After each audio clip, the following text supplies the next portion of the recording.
Tarang programme చూస్తున్న వారందరికీ స్వాగతం. ఇప్పుడు లైవ్ చూద్దాం. కొంతమందిని ఇంటర్వ్యూ చేసి వాళ్ళ ఒపీనియన్ తెలుసుకుందాం. ట్రెండ్ పేరు చెప్పి ఒళ్ళు కనిపించేలా డ్రెస్ వేసుకోవడం కరెక్టేనా? ఇది ఫ్యాషన్ ప్రపంచం, ఎవరిష్టం వాళ్ళది. ఆడవాళ్ళు డబ్బులు సేవ్ చేయాలి, కానీ బట్టలు సేవ్ చేయకూడదు. ఎంతసేపు అమ్మాయిల బట్టల గురించేనా? సొసైటీలో అమ్మాయికి నచ్చినట్టు ఎందుకు ఉండకూడదు? మీరు వావ్!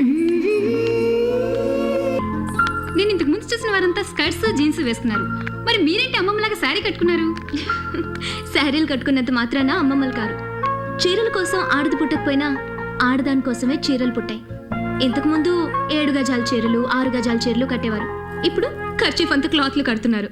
వల్గర్గా డ్రెస్ వేసుకునే వాళ్ళ గురించి నేను కామెంట్ చేయట్లేదు, కానీ మనం వేసుకునే డ్రెస్ మన వ్యక్తిత్వాన్ని, హుందాతనాన్ని ప్రతిబింబించాలి.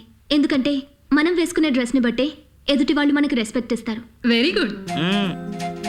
సపోజ్ నేను ఇలాంటి డ్రెస్సులు వేసుకున్నాను అనుకోండి, నేను మా నాన్న కూతురులాగా, నా బ్రదర్స్కి అక్కలాగా చెల్లిలాగా కాకుండా ఏ మోడల్ లాగానో కనిపిస్తాను. అది నాకు ఇష్టం లేదు. అదే నా